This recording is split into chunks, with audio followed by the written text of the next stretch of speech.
نحمده ونصلي ونسلم على سيدنا ومولانا محمد رسوله النبي الأمين المكين الحنين الكريم الرؤوف الرحيم. أما بعد، بسم الله الرحمن الرحيم. حضرت قبلہ مفتی صاحب اور عزیز طلبہ،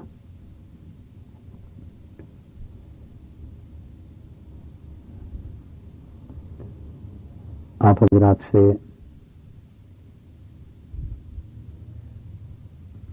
آج ایک دو ضروری تربیتی باتیں کرنے کے لیے یہ نشست منعقد کی ہے. اللہ تبارک و تعالی اپنے لطف و کرم اور احسان و انعام سے ہم سب کو نوازے.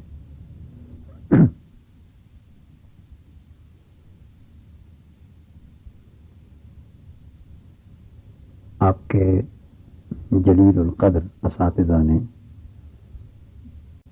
پچھلے ہفتے جب میں یہاں موجود نہیں تھا کچھ اپنے لیکچر کی شکل میں بعض باتیں آپ سے کی ہوں گی، کی تھی کلاس میں کی تھی یا نہیں؟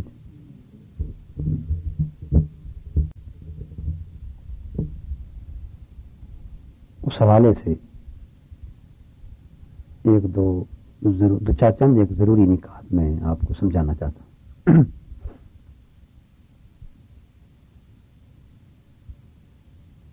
سب سے پہلی بات یہ ذہن نشین کر لیں کہ آپ اپنے گھروں سے یہاں آئے تعلیم اور تربیت کے حصول کے لیے، اور آپ کے والدین نے منہاج القرآن پر اعتماد کرتے ہوئے آپ کو ہمارے سپرد کر دیا. کراچی، کوئٹہ، آزاد کشمیر اور سرحد کے علاقوں سے اور پنجاب کے اور سندھ اور دور دراز کے علاقوں سے آپ اس نوعمری میں یہاں آ گئے. جب تک آپ یہاں زیر تعلیم اور زیر تربیت ہیں، آپ ہمارے پاس بطور امانت ہے. منہاج القرآن سے جو وابستگان ہیں، اس کے رفقا اور اراکین، اس کے اجتماعات میں، نشستوں میں، تربیتی پروگراموں میں آنے والے لوگ، وہ ان کے تعلق کی وجہ سے بھی ایک گنا ذمہ داری ہمارے اوپر بنتی ہے، مگر آپ کے حوالے سے ہماری ذمہ داری دوہری یا اس سے بھی زیادہ بن جاتی، اس لیے کہ آپ بمنزلہ اولاد ہیں. اور جس طرح والدین کی ذمہ داری اولاد کو دیکھنا، اولاد کی دیکھ بھال کرنا، ان کے نفع نقصان کا سوچنا، انہیں نفع نقصان پر سمجھانا اور کوچ کرنا، واچ کرنا، جس طرح یہ سب ذمہ داریاں والدین کی ہیں، اساتذہ کی اور جو مربی ہوتے ہیں ان کی ذمہ داری کسی لحاظ سے بھی ان سے کم نہیں ہوتی. اور پھر آپ کا تعلق محض ہمارے ساتھ شاگردوں والا نہیں ہے، اولاد والا تعلق ہے، اور ہم آپ کو ایک بہت بڑے عظیم الشان مشن کے لیے عظیم سپاہی کی حیثیت سے تیار کر رہے ہیں. وہ ذمہ داری جو اساتذہ پر شاگردوں کے حوالے سے ہوتی ہے، وہ بھی اس ذمہ داری کے مقابلے میں کم تر رہ جاتی، یہاں اس سے بھی بڑی ذمہ داری بن جاتی. اگر آپ میں کسی قسم کی کوئی کمی، کوئی کجی واقع ہو جاتی ہے اور کلاں کو آپ کے فکر میں، آپ کے علم میں، آپ کی سوچ میں، آپ کے ذہن میں، آپ کی سیرت و کردار میں کوئی پہلو ایسا قابل اعتراض خدا نہ کرے پایا جاتا ہے، تو وہ لوگ صرف آپ کی طرف نہیں، اسے آپ کے اساتذہ کی طرف، اور اساتذہ کی طرف ہی نہیں، پوری جامعہ منہاج القرآن کی طرف، اور صرف جامعہ کی طرف نہیں بلکہ پوری تحریک منہاج القرآن کی طرف منسوب کریں. یہ بات درست ہے یا نہیں؟ جی، جو کچھ آپ میں پایا جائے گا اچھائی ہوگی تو تحریک اور منہاج القرآن کے مشن کی طرف اچھائی منسوب ہوگی. کوئی کمی اور کجی رہ جائے گی تو وہ کمی اور کجی منسوب ہوگی. اس لحاظ سے ہماری ذمہ داری، اور جب میں ہماری کا لفظ بولتا ہوں تو اس سے مراد پورا ادارہ ہو جاتا ہے، پوری تحریک اور مشن ہو جاتا ہے. تو مشن کی ذمہ داری آپ کے حوالے سے کئی گنا باقی ذمہ داریوں سے بڑھ جاتی. یہ بنیادی نقطہ آپ سمجھ گئے. ہمارے ساتھ دو طرح کا تعلق لوگوں کا ہو سکتا ہے. ایک اس طرح کا تعلق کہ کوئی ہمارے ساتھ اس طرح کا تعلق رکھے کہ اپنے معاملات کا ذمہ دار خود ہو، اپنے معاملات کا مالک خود ہو، اپنے نفع نقصان کا رسپانسبل مالک وہی ہو، اور اس کی پوچھ گچھ ہمارے اوپر اثر انداز نہ ہو. وہ مالک ہے ہر اعتبار سے، اور ہم سے اپنی حسب منشا جس رہنمائی کی اسے ضرورت ہوتی ہے ہم سے حاصل کرنے کے لیے آتا ہے. اب میری بات سمجھ گئے؟ ایسا تعلق بھی ہو سکتا ہے اور ہزارہ افراد کا ہوتا ہے کہ اپنے نفع نقصان کے وہ خود مالک ہیں، اپنے لیے اچھائی برائی کا راستہ خود چنتے ہیں، کیا کرنا ہے کیا نہیں کرنا، کہاں جانا ہے کہاں نہیں جانا، یہ ڈیسیژن خود کرتے ہیں. یہ بھی خود طے کرتے ہیں کہ ہم سے کس قسم کی رہنمائی، کیا رہنمائی، کس درجے کی، کس سطح کی، کس قدر انہیں مطلوب ہے. یہ بھی فیصلہ خود کرتے ہیں. سو جو کچھ وہ ضرورت محسوس کرتے ہیں وہ رہنمائی لینے کے لیے ہمارے پاس آ جاتے ہیں. ایسے افراد ان کی ذمہ داری اسی قدر شرعن ہمارے اوپر بنتی ہے کہ جو کچھ انہوں نے پوچھا ہم نے ان کو صحیح صحیح بتا دیا. اس سے آگے یعنی وما علینا الا البلاغ، ان کو سچی بات پہنچا دی، اس سے بڑھ کر ان کی کوئی ذمہ داری ہمارے اوپر نہیں ہوتی. ایک تعلق اس طرح کا. ایسے لوگ اگر خدا نخواستہ کسی نقصان میں مبتلا ہو جائیں یا کچھ ان کے ساتھ ایسا معاملہ درپیش ہو جو ان کے لیے نقصان دہ ہو اور آئندہ چل کے ان کی سیرت اور کردار اور اعتقاد، علم اور فکر اور ذہن اور شخصیت کی انٹیگریٹی، وحدت کے لیے مضر ہو، ہمیں اس حد تک تو افسوس ہوگا کہ چلو بھئی ہم سے کچھ تعلق رکھنے والے تھے. یہ حضور علیہ السلام کے امت ہونے کے ناطے سے جو احساس اور درد ایک مسلمان کو ہونا چاہیے وہ ہوگا، مگر اس لحاظ سے کہ ان کی تمام تر ذمہ داری ہمارے اوپر تھی، وہ جو دکھ اور پریشانی ہوتی ہے وہ صورت پیدا نہیں ہوگی، کیونکہ وہ ہمارے سپرد نہیں کیے گئے تھے. ہمارے سپرد نہیں کیے گئے تھے. وہ اپنے امور کے مالک خود تھے. انہوں نے اپنے امور ہمارے سپرد نہیں کیے تھے. اپنی پسند سے جو کچھ پوچھنے آتے تھے بتا دیتے تھے، تعلیم کرتے تھے، تلقین کرتے تھے. باقی معاملات ان کے اپنے ہاتھ میں. ایک تعلق اس نوعیت کا ہو سکتا ہے. کہ آپ کا تعلق ہمارے ساتھ اس طرح کا ہے؟ بولیے بیٹے.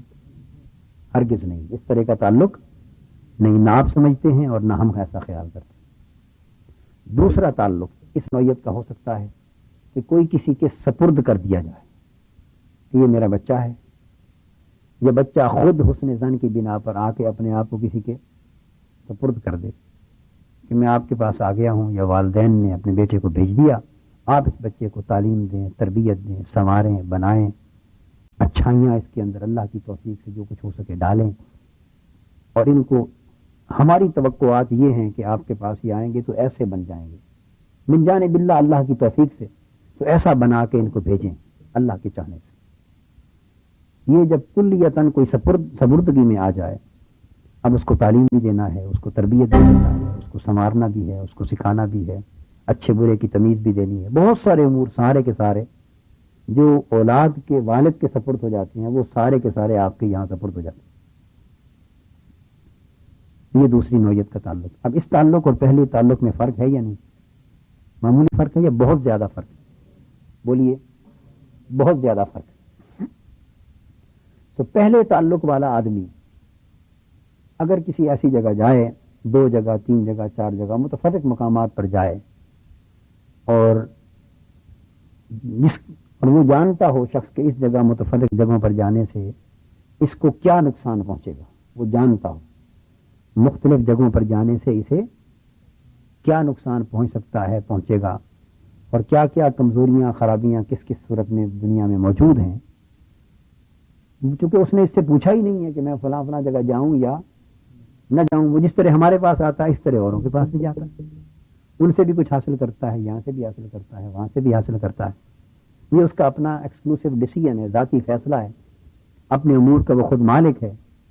اسی کیپیسٹی میں کچھ حصہ آپ سے لیتا ہے، کچھ ادھر سے لیتا ہے، کچھ فلاں جگہ سے لیتا ہے۔ اب اس کا بنے یا سمرے اس کی ذمہ داری کسی ایک پر بھی نہیں آتی، کیونکہ اس نے کلیتاً خود کو کسی ایک کے سپرد ہی نہیں کیا۔ آپ میری بات سمجھ رہے ہیں؟ اس نے کلیتاً من کل الوجوہ اپنے آپ کو کسی ایک کے سپرد کیا ہی نہیں، سو کلیتاً کسی پر ذمہ داری نہیں۔ وہ تو اپنا مالک خود تھا، اپنی مرضی سے ہی جہاں جاتا تھا، جب مرضی سے جہاں چاہتا تھا نہیں جاتا تھا۔ تو جو کچھ اس نے جہاں سے جو حاصل کرنا چاہا خود فیصلہ کیا، اس کے مطابق کرتا رہا۔ اب اگر اسے نقصان پہنچ گیا تو ذمہ دار بھی خود ہے۔ تو یہ صورت اور ہے۔ اور جو دوسرے تعلق کی میں نے نوعیت بتائی ہے، اس میں کیا یہ سوچ ہو سکتی؟ اس میں کسی کے ساتھ اگر کچھ ہو جائے، نقصان ہو جائے، اس کے فکر میں کوئی خلل واقع ہو جائے، اس کے ذہن میں فرسٹریشن، بے چینی، اضطراب سوچ میں پیدا ہو جائے، اس کی سوچ کی یکسوئی متاثر ہو جائے، اور یکسوئی سے ساری شخصیت تیار ہوتی۔ توحید کیا ہے؟ اعتقاد میں یکسوئی ہے۔ کیا؟ متعدد آلہہ کی طرف عبادت کا تعلق قائم کرنے کی بجائے عبادت کا تعلق اور ربیت کی نسبت صرف ایک ذات سے قائم کیا جائے۔ اس توحید سے شخصیت کو وحدت ملتی ہے۔ تو توحید حقیقت میں یکسوئی کا نام ہے۔ کیا؟ بندگی میں یکسوئی۔ اگر کوئی شخص یہ چاہے کہ فلاں طبقوں نے تو اتنے الہ بنا رکھے ہیں، آخر انہیں بھی کچھ نہ کچھ ان سے ملتا ہوگا، تو تبھی جا کے پوچھتے ہیں۔ ہزاروں لاکھوں افراد ہیں بتوں کو پوجنے والے ہیں، چاند کی پوجا کرنے والے ہیں، جمنا کی گنگا کی پوجا کرنے والے ہیں، ان میں ڈاکٹرز ہیں، فلاسفرز ہیں، انجینئرز ہیں، پروفیسرز ہیں، ان کے برہمن ہیں، ان کے عالم ہیں، ان پڑھ ہیں، جاہل بھی ہیں، بڑے پڑھے لکھے لوگ بھی ہیں، صدر بھی ہیں اپنی ریاستوں کے، اور بین الاقوامی شہرت یافتہ مصنفین بھی ہیں۔ ہر مذہب میں ہر طبقہ ہوتا ہے یا نہیں؟ چین میں بھی ہیں، ہر مذہب میں ہیں۔ تو کوئی یوں سوچے کہ اتنے پڑھے لکھے لوگ جو اس راستے پر چلتے ہیں تو آخر کچھ نہ کچھ ان کو حاصل ہوتا ہے، تو تبھی چلتے ہیں نا۔ تو میں بھی کچھ یہاں سے لے لوں، کچھ یہاں سے لے لوں، کچھ یہاں سے لے لوں، کچھ اچھی باتیں ہیں یہاں سے لے لوں۔ اگر انسان اس طرح بٹ جائے تو یہ توحید ہوگی یا شرک ہوگا؟ شرک ہوگا۔ یہ شرک ہوگا، توحید نہیں ہوگی۔ اور اس سے نقصان کیا ہوگا؟ اس کی شخصیت کی وحدت منتشر ہو جائے گی، یکسوئی ٹوٹ جائے گی۔ اب اللہ پاک نے ہمیں جو توحید کا حکم دیا اور شرک سے منع کیا، اللہ کی مثال اور بندے کی مثال ایک نہیں ہے، مگر قرآن مجید کا طریقہ بھی یہی ہے نا کہ اور اللہ اور اللہ کے رسول کے حکام بیان کر کے اس سے لوگوں کو سبق دیتا ہے۔ میں آپ کو اس سے نقطہ سمجھا رہا ہوں۔ اللہ پاک نے شرک کو منع فرمایا نا اور توحید کا حکم دیا۔ کیا اس لیے منع فرمایا کہ اللہ تعالیٰ کو رقابت ہے دوسرے جھوٹے معبودوں سے؟ یہ میرا خاص نقطہ ہے۔ اس لیے منع کیا کہ اللہ تعالیٰ کو رقابت ہے جی، یا معاذ اللہ استغفر اللہ، دوسروں کے پاس جانے سے اللہ کی کوئی ویلیو کم ہو جاتی جی، یا معاذ اللہ استغفر اللہ، اللہ پاک کو یہ کوئی کھٹکا ہے کہ دوسروں کے پاس اگر یہ لوگ جائیں گے تو مجھ سے کوئی شاید بہتر چیزیں ان کے ہاں مل جائیں تو ممکن ہے ان کی توجہ بڑھ جائے اور ادھر زیادہ راغب ہو جائیں۔ کوئی اللہ کو ایسا خطرہ ہے جی؟ نہیں۔ کوئی رقابت، کوئی مقابلہ بازی کا احساس معاذ اللہ سے مخالف ہے، ہر ایک کا بے نیاز ہے۔ وہ کیا ہے؟ بے نیاز۔ اور باوجود اس کے حکم دیتا ہے کہ سب گناہ بخش دوں گا مگر شرک کو نہیں بخشوں گا، ہر گناہ بخش دوں گا مگر شرک کو نہیں بخشوں گا۔ تو یہ حکم اس نے اپنی ذات کے مفاد کی خاطر معاذ اللہ دیا ہے یا ہمارے فائدے کے لیے دیا؟ بولیے، ہمارے فائدے کے لیے دیا۔ تو آپ اس بات کی تہ کو پا گئے نا۔ اب حضور نبی اکرم صلی اللہ علیہ وسلم کو ختم نبوت کی شان عطا فرمائے، اور کئی مدعیان نبوت آئیں گے تو میں مگر تم نے دائیں بائیں کہیں نہیں دیکھنا، قیامت تک اسی نبی کے پیچھے رہنا ہے۔ اب نہ کوئی انسان اللہ ہو سکتا ہے، نہ کوئی انسان حضور علیہ الصلوۃ والسلام کی جگہ یا ہم اللہ معاذ اللہ استغفر اللہ ہو سکتا ہے۔ مگر اب میں جس طرح اس توحید کے مسئلے سے ایک نقطہ اخذ کر کے آپ کو سمجھایا، اب اس مسئلہ نبوت اور ختم نبوت سے ایک نقطہ سمجھا رہا ہوں۔ تو کیا اس لیے منع کیا کہ کہیں ایسا نہ ہو کہ کوئی اگر کھلی چھٹی دے دی تو جو بھی دعوی نبوت کرے آپ جا سکتے ہیں، اس کی مجلس میں بیٹھیں، صحبت میں بیٹھیں، دیکھیں ممکن ہے کچھ حاصل ہو جائے۔ اگر اس طرح کھلی چھٹی دے دی تو ممکن ہے کسی اور کے ہاں کچھ بہتر مال مل جائے، تو ان کی توجہ ادھر نہ چلی جائے اور ادھر توجہ گھٹ نہ جائے۔ تو کیا اس خدشے کے پیش نظر ختم نبوت کا باب حضور نے بند کرا دیا جی؟ یا اس امر سے حضور بے نیاز ہیں؟ اس سے بے نیاز ہیں یا نہیں؟ یہ جو حکم دیا ختم نبوت کا کس کے مفاد کے لیے؟ امت کے مفاد. کس کے لیے؟ امت کے مفاد کے لیے. یہ بات آپ کو میں بتا دوں بیٹے، بالکل اس طرح اللہ پاک کہ اگر کوئی بندہ اپنا بندگی کا ٹوٹا پھوٹا تعلق قائم کر لے، ٹوٹا پھوٹا جیسا بھی اس کی بساط میں، مگر وہ اس تعلق میں ہو مخلص، اس تعلق میں ہو مخلص. اور حضور نبی اکرم صلی اللہ علیہ وسلم کی ذات پاک سے ٹوٹا پھوٹا تعلق غلامی کا استوار کرے، جیسا بھی وہ نالائق صحیح، کج صحیح، جیسا بھی ہے ٹوٹا پھوٹا قائم کر لے، مگر ہو کم سے کم دل سے مخلص، اخلاص ہو اس تعلق میں، اس کی نیت میں، تو اور کچھ اسے ملے یا نہ ملے، کم سے کم بے نیازی تھوڑی زیادہ ضرور مل جاتی. کیا اور کچھ ملے یا نہ ملے، ملتا بہت کچھ ہے، بہت کچھ ملتا ہے، خزانے بہت بھرے ہوئے ہیں ان کے، اور وہ آگے خزانے بھر بھی دیتے، مگر بے نیازی مخلوق سے اس قدر ضرور مل جاتی ہے کہ وہ ان چیزوں میں اس کا قلب نہیں پریشان ہوتا اور کھٹکے محسوس نہیں کرتا کہ میرے ملنے والے کہاں جا رہے ہیں اور کہاں. وہ مستغنی ہو جاتا ہے ان چیزوں سے. کیا ہو جاتا ہے؟ مستغنی ہو جاتا ہے. اس لیے کہ اس کے اخلاص کا تقاضا یہ ہوتا ہے کہ کون آتا ہے یا نہیں آتا، یہ معاملات اللہ کے سپرد ہوتے ہیں. اللہ کے چاہنے سے آتے ہیں اور اللہ ہی کے چاہنے سے نہیں آتے. وہ ان چیزوں میں فکر نہیں کرتے. اور جو لوگ بیٹے فکر کرتے ہیں، جن کو فکر ہوتا ہے، بتا دوں، وہ وظائف کرتے ہیں. وہ کیا کرتے ہیں؟ تسخیر قلب کے وظیفے کرتے ہیں. تسخیر قلوب کے وظیفے ہوتے ہیں. لوگوں کی محبتیں اور رجوع اپنی طرف راغب کرنے کے وظیفے کرتے ہیں. لوگوں کی طبیعتوں کو اپنی طرف مائل کرنے کے وظیفے کرتے ہیں. باقاعدہ آپ عملیات کی کتابیں پڑھیں، آپ کو بھری ہوئی ملیں گی یہ وظائف. تسبیحات ہوتی ہیں. مقلب القلوب کے وظیفے کرتے ہیں.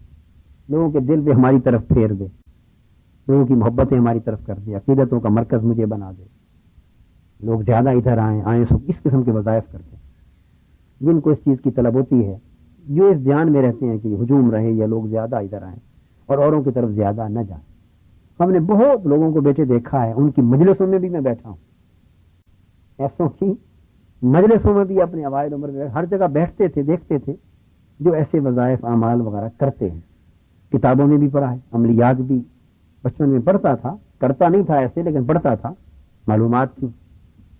ایسا معمول ہزار لکھوکھا افراد کے ہاں، جو بڑے بڑے پیران کرام، بڑے بڑے مشائخ، بڑے بڑے پیر، بڑے بڑے گدیوں والے، ان کے معمولات میں یہ چیز ہوتی. اور بھی اس کے علاوہ بہت کچھ ہوتا.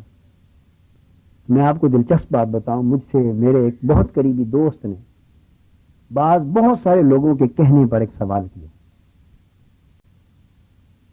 پہلے بعضوں کو شاید ذکر کیا ہو میں نے.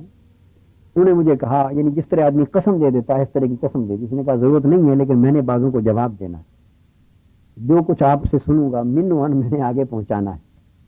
یہ قسم جیسی بات ہے. انہوں نے کہا آپ یہ بتائیے، دو چیزوں کا جواب دیں مجھے، کہ آپ کوئی ایسا وظیفہ پڑھتے ہیں جس سے مخلوق اور یہ کثیر تعداد میں ہزارہ لوگوں کا افراد، یہ کھچی جو کشاں لوگ آتے ہیں، رغبت بڑھتی ہے. آپ کے اجتماعات میں لوگ آتے ہیں، کانفرنسز میں آتے ہیں، مجالس میں آتے ہیں. یعنی لوگ جلسے کانفرنسز کرتے ہیں، اجتماع عام نہیں ہوتا. آپ جب افتتاح کری جاتے ہیں، منہاج القرآن کا ایک پروگرام ہے، چھوٹا سا یوں ہی، وہیں کوئی تقریر بھی نہیں، کچھ نہیں، وہاں بھی سینکڑوں ہزاروں جمع ہو جاتے ہیں. یہ بتائیے کوئی ایسا وظیفہ پڑھتے ہیں جس سے مخلوق کھینچے؟ ایک سوال. دوسرا انہوں نے کہا کہ آپ تقریر سے پہلے کیا پڑھتے ہیں؟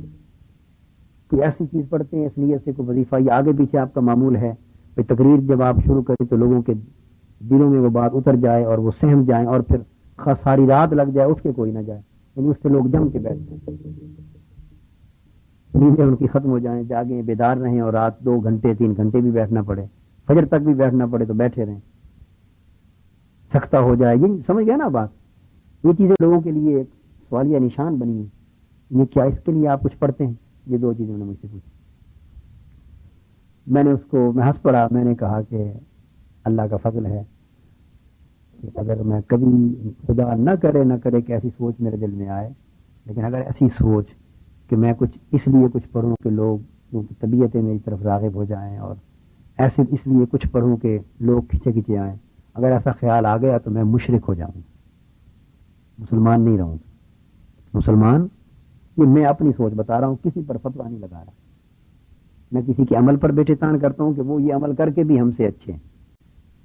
خدا جانے ان کے کس عمل کو اللہ نے کتنا پسند کیا ہے، اور ہمارا سارا کچھ بھی پتہ نہیں اللہ کو قبول ہے یا نہیں. مقابلہ نہیں ہے کسی سے، صرف اپنی سوچ کی اور اپنے عمل کی تنہا بات بتا رہا ہے کہ یہ میں اس کو اپنی ذات میں اپنی ذات کے لیے مسلمانی کے بھی خلاف سمجھتا ہوں، کفر اور شرک کا درجہ دیتا ہوں، کیونکہ پھر میں نے مقصود مخلوق کو بنا لیا، اللہ کو نہیں بنایا. مقصود کس کو بنا لیا؟ مخلوق کو بنا لیا. تو مخلوق آئے کھینچے، اللہ کو نہیں بنایا. اور دوسری بات میں نے ان کو کہی کہ بحمد اللہ تعالیٰ میں نے پوری زندگی میں نہ صرف یہ کہ ایسا کوئی کلمہ آج تک پڑھا نہیں ہے، بلکہ کبھی ارادہ ہی اور ایک ارادے یا خواہش کا بھی معمولی سا جھونکا بھی نہیں آیا کبھی خیال کے اندر، بحمد اللہ تعالیٰ.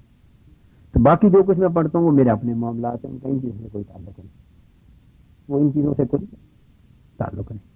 پھر میں نے اس کو ایک بات سمجھا دی. میں نے کہا بات یہ ہے کہ ان چیزوں مخلوق کو راغب کرنے کے لیے انسان جو وقت ضائع کرے، وہی تھوڑا زیادہ وقت اگر اللہ کی رغبت کے لیے صرف کر دے تو یہ بہتر ہے یا وہ بہتر جی. اگر اللہ سے تعلق نصیب ہو جائے تو مخلوق پھر باہر رہ جاتی. انسان کو چاہیے کہ وہ اللہ کو اپنا مقصود بنائے اور اسی کی طرف اپنے آپ کو کھینچ کے لے جائے، اسے راضی کرنے کی کوشش کرے. اگر وہ مان گیا اور راضی ہو گیا تو پھر کسی شے کی کوئی حاجت اور ضرورت نہیں ہے. تو پہلی بات بیٹے میں نے آپ کو یہ ساری مثالیں آپ کے بات کو ذہن نشین کرنے کے لیے سمجھائیں کہ جو کچھ میں کہوں گا یا آپ کے اساتذہ نے جو کچھ کہا آپ کو سمجھایا، بحمد اللہ تعالیٰ اللہ گواہ ہے، اللہ پاک اس بات پہ گواہ ہے کہ ہمیں اللہ کے فضل و کرم سے نہ کچھ ایسی سوچ ہے بیٹے کہ کوئی کہاں کیوں جاتا ہے اور کہاں کوئی نہیں جاتا، نہ کوئی ایسا کھٹکا ہے، نہ کوئی ایسا خدشہ ہے، نہ کوئی مقابلہ ہے، نہ کوئی رقابت ہے، اور نہ ہی اس قسم کا کوئی وہم و گمان ہے. کوئی جہاں چاہے جائے پھرے گھومے. اللہ کا شکر ہے اس اعتبار سے ہم بے نیاز ہیں، اس اعتبار سے ہم محتاج ہیں مگر اللہ کے اور اس کے رسول کے. ہماری حاجت مندی کی سمت بیٹے کچھ اور وہ ہے، اس طرف نہیں ہے کہ کوئی کہاں جاتا ہے کہاں نہیں جاتا. ہر شخص مالک ہے اپنی مرضی کا. تو اس وقت جو بات میں آپ سے کر رہا ہوں اور آپ کے اساتذہ نے جو بات کی اس کا کوئی دور کا تعلق بھی ان چیزوں کے ساتھ کیا نہیں ہے. تو کس چیز کے تعلق ہے؟ اس کا تعلق بیٹے اس چیز کے ساتھ ہے کہ آپ کی پوری ذمہ داری ہمارے اوپر آئے ہوئی ہے. اولاد کی طرح آپ کی پوری بولیے ذمہ داری ہمارے اوپر ہے. جس طرح یہ سوچ کہ چلو بھائی جہاں بھی جاتا ہے ہمارا کیا بگڑتا ہے، یہ سوچ کیا والد اپنی اولاد کے لیے رکھ سکتا ہے؟ اگر والد اولاد کے لیے یہ سوچنا شروع کر دے تو اولاد سے تو 100 نادانیاں ہوں گی، تو پھر تو تباہ ہوگی اولاد. پھر جب جوان ہوگی تو والد تو سر پیٹے گا، اس کو تو اور کچھ نصیب نہیں ہے. تو جس طرح باپ رقابت کی وجہ سے تو نہیں نہ روکتا کسی کو ہیں بولیے، یا کسی اور کھٹکے سے تو نہیں روکتا کہ کہیں یہ کسی اور کو والد نہ بنا لے اور میرے والد ہونے کا انکاری نہ ہو جائے میرا بیٹا. یہ خدشہ ہوتا ہے والد کو؟ نہیں ہوتا. والد کے ذہن میں سوائے اس کے کہ یہ بچہ ہے میری اولاد ہے، اس کو نفع نقصان کی اس وقت خبر نہیں ہے. اس وقت نفع نقصان کی پوری خبر نہیں ہے.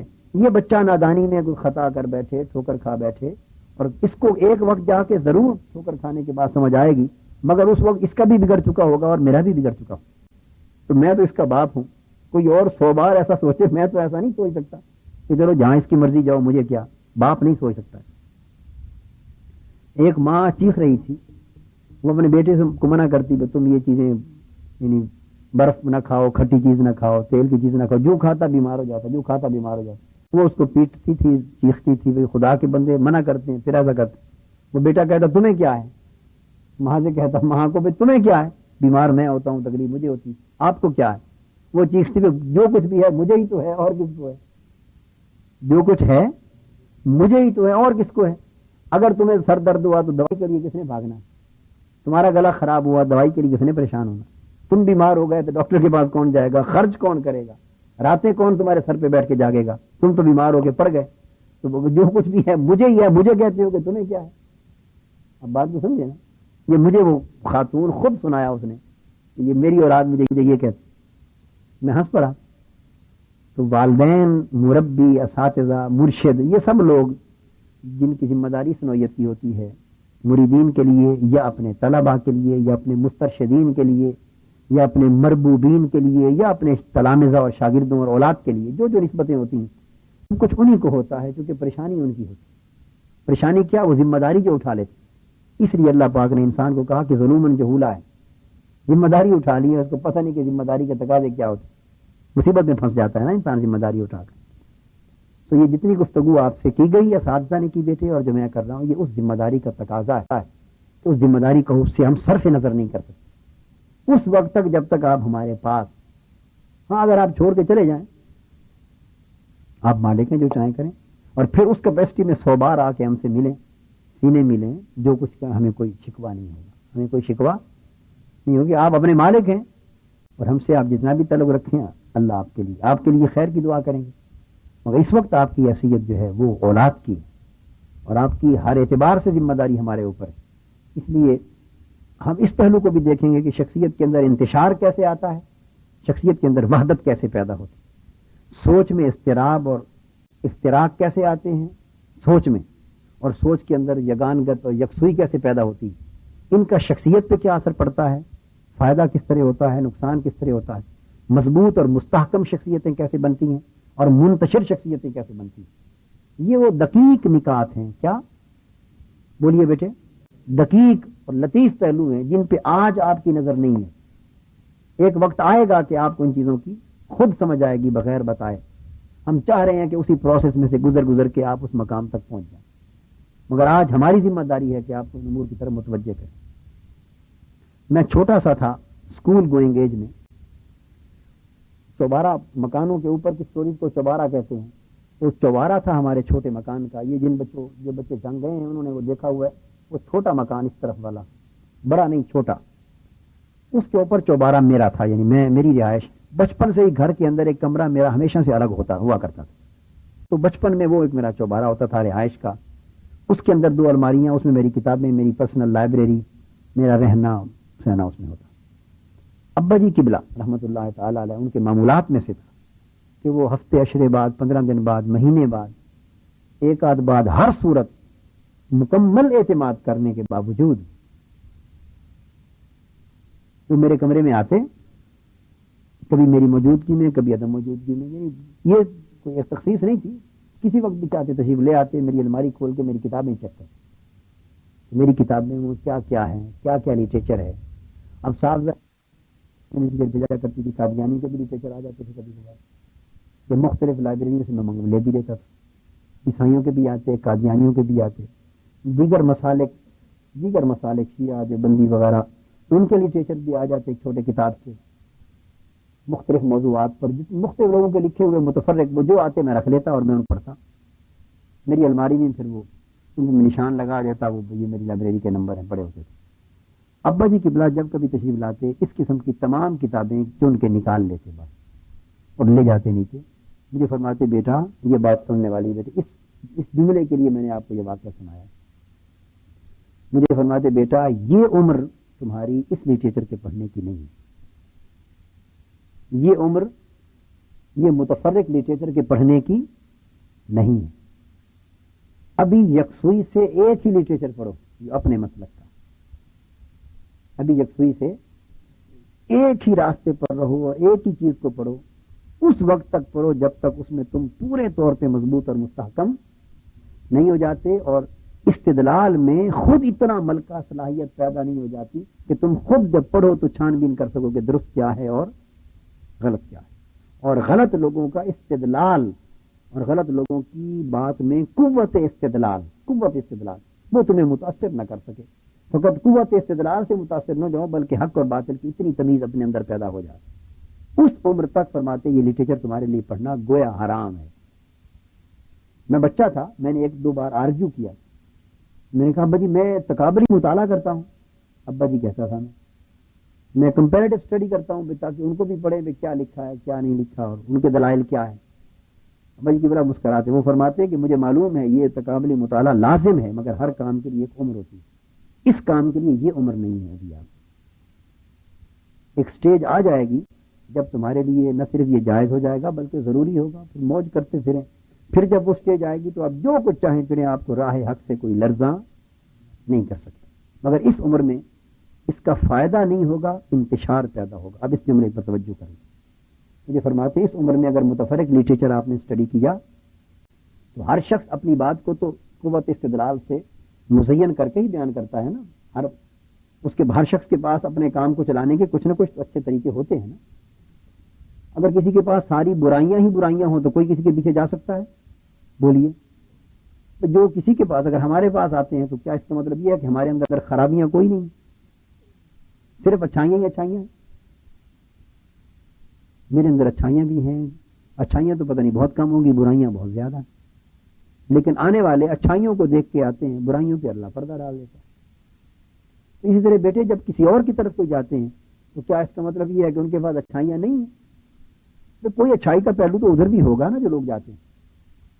ہر جگہ، حتیٰ کہ دوسرے مذاہب میں بھی لوگ جاتے ہیں تو کوئی نہ کوئی اچھائی کے پہلو دیکھ کر جاتے ہیں، اور اپنے کے اندر بھی.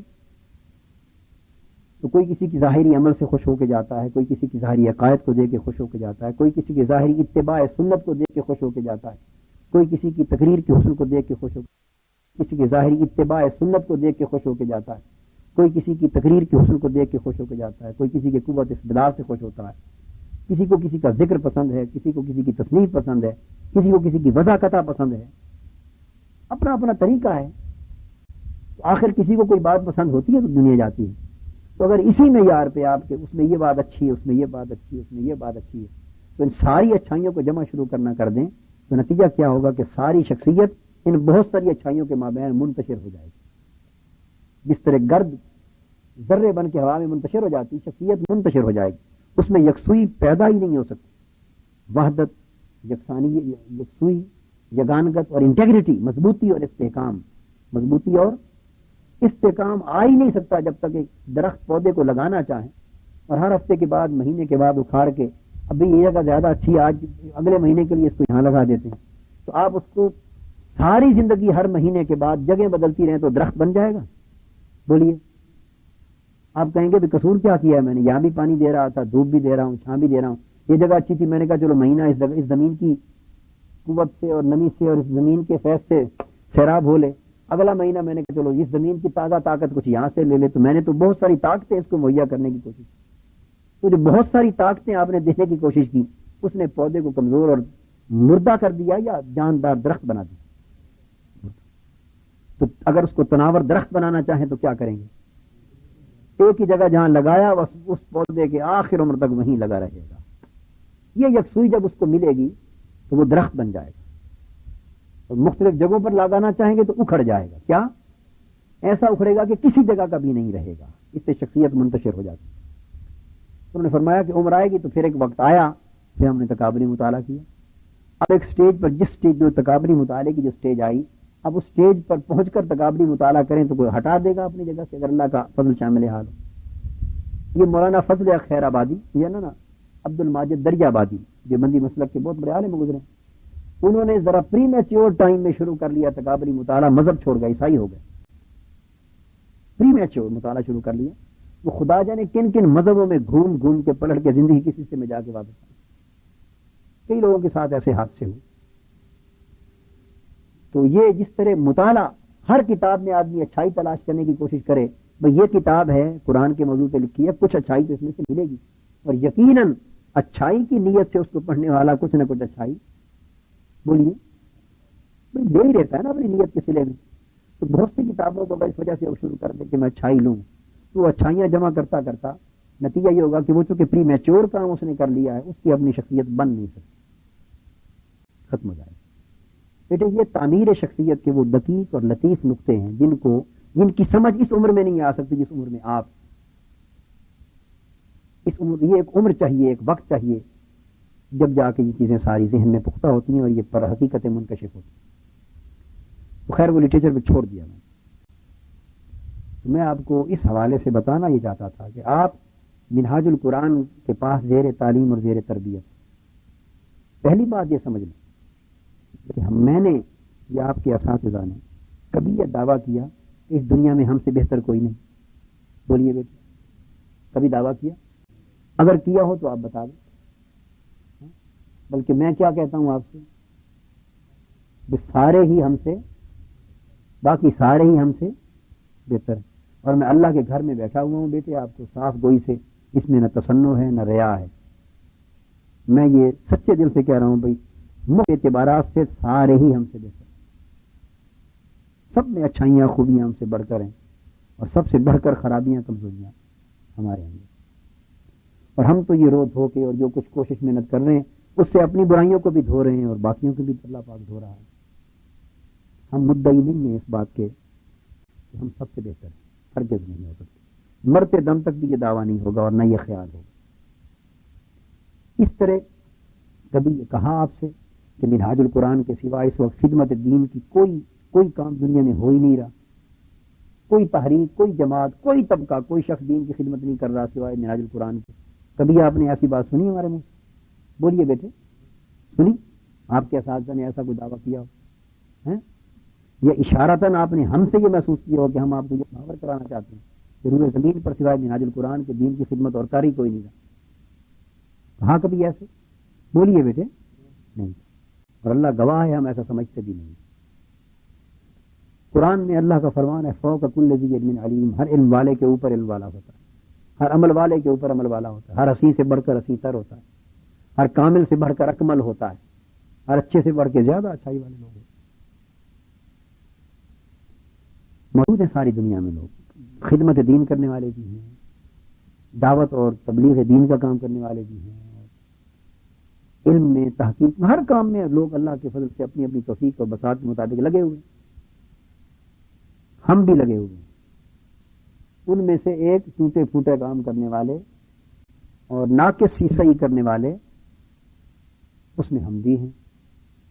ممکن ہے سب سے آخری درجہ ہمارا ہو، قطار کے آخری فرد، اور ہارے ہوئے اور رہے ہوئے لوگ اور نٹھال اور ناقص لوگوں میں بھی سب سے آخری ہوں، ممکن ہے یہ حال ہو، مگر یہ کہ چلو ایک کام ہم بھی شروع کیے ہوئے ہیں، اور یہ اللہ کا فضل ہے کہ وہ اس کے نتائج، اس کی برکتیں بے حساب فرما دیتا ہے، یہ اس کا کرم ہے۔ کیوں ایسا فرما رہا ہے یہ بھی وہی جانتا ہے، ہم تو کیوں کا جواب بھی نہیں دے سکتے۔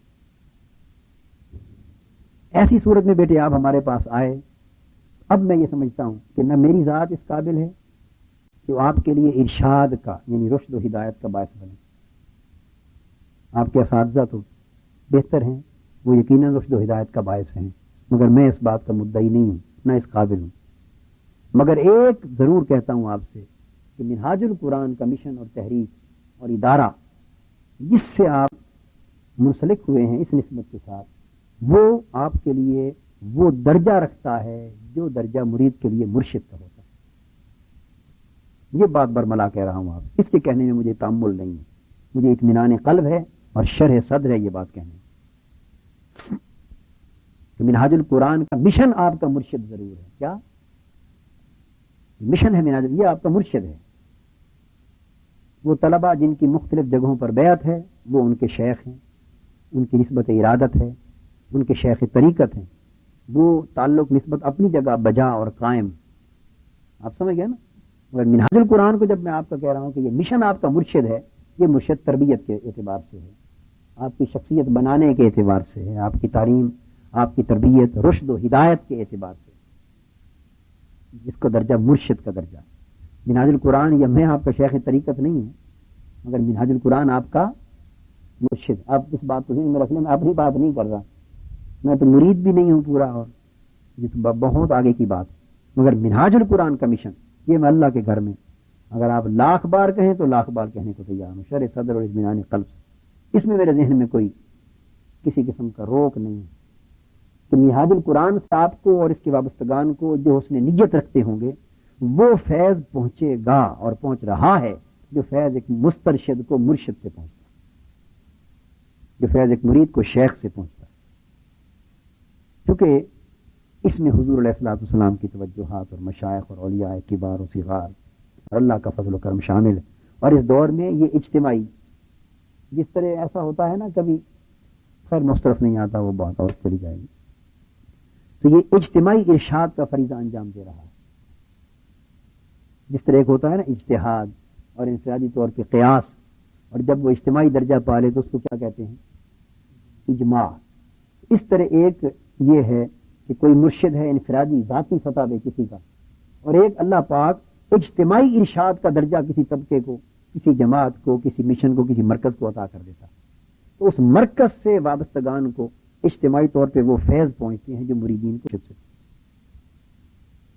اس کی مثال اس طرح جیسے حضور داتا گنج بخش علی حجویری رضی اللہ تعالیٰ عنہ کے بارے میں آپ یہ قول سنتے ہیں واللہ عالم بالصواب، کہ آپ نے فرمایا کہ جس کا کوئی مرشد نہ ہو یہ میری کتاب اس کے لیے مرشد کا کام دے گی. ایسا سنتے ہیں نا؟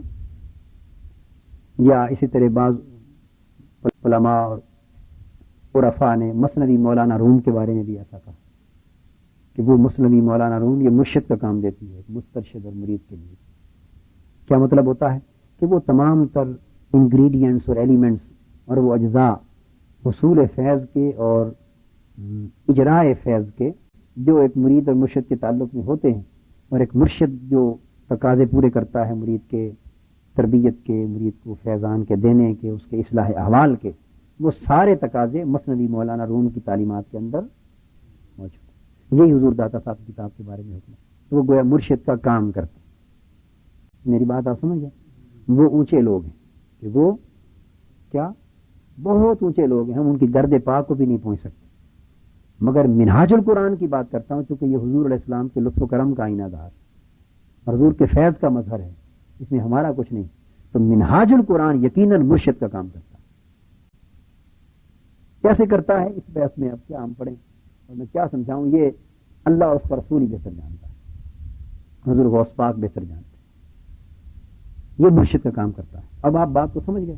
جب آپ منہاج القرآن میں آ گئے، کیا منہاج القرآن میں آ گئے تو گویا آپ مسترشد ہوئے اور منہاج القرآن آپ کا مرشد ہو گیا. منہاج القرآن آپ کا مرشد ہو گیا. اب شیخ طریقت اور مرشد کا فرق آپ سمجھ رہے ہیں نا؟ سلسلے میں داخل ہوتے ہیں، بیعت کرتے ہیں طریقت کی تو وہ شیخ طریقت کہلاتے ہیں. ان کے لیے بھی مرشد ہوا جن کی ارادتیں ہیں، اور جو بچے کہیں بیعت نہیں کر پائے ان کے لیے بھی جو مرشد ہونے کی شان ہے اس کی وہ سب کے لیے یکساں ہے، تمام بچوں کی جو اس میں آئے ہیں، آئیں گے اور آتے رہیں گے. تو کوئی آپ جب یہاں آ گئے تو آپ نے خود کو منہاج القرآن کے مشن کی مرشدیت کے سپرد کر دیا. اب آپ من کل الوجوہ اس کے سپرد ہیں، اور یہ کام ٹوٹا پھوٹا بساط کے مطابق ہمارے کندھوں پر ڈال دیا گیا کہ اس کی ذمہ داری ہم نے آپ کے حوالے سے نبھانی. اب اس لیے بیٹے اگر آپ مختلف جگہوں پر جاتے ہیں، منہاج القرآن سے آپ کو عالی ظرفی کی وسعت قلب و نظر کی، عالی ظرفی کی، رواداری کی، تحمل اور برداشت کی تعلیم ملتی ہے نا. لیکن ہر چیز کا بیٹے صحیح مفہوم سمجھنا چاہیے، ہر چیز کا مفہوم سمجھنا چاہیے.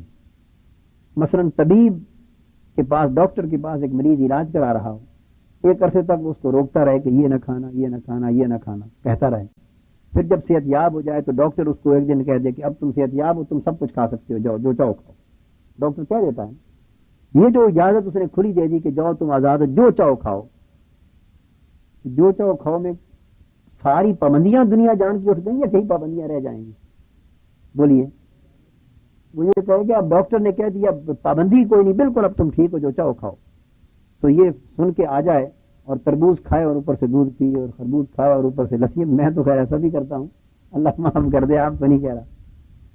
تو یعنی اس قسم کی چیزیں جو مہلک ہیں اور آپس میں ان کا ملانا مضر ہے، اور مل کے ایک دوسرے کے اوپر نیچے کھانا مضر ہے، اور ایسی چیزیں جو بہت ساری نقصان دہ روٹین میں ہوتی ہیں، وہ کھاتا پیتا رہے. اور جس طرح مولوی سلطان محمود نے اعتکاف کے دوران کھایا، اور استدلال اس کا یہ ہو کہ بالکل کھلی اجازت دے دی ہے، پابندی کوئی نہیں، تو پھر جو چاہوں کھاؤں، اس لیے میں سب کچھ کھا رہا ہوں.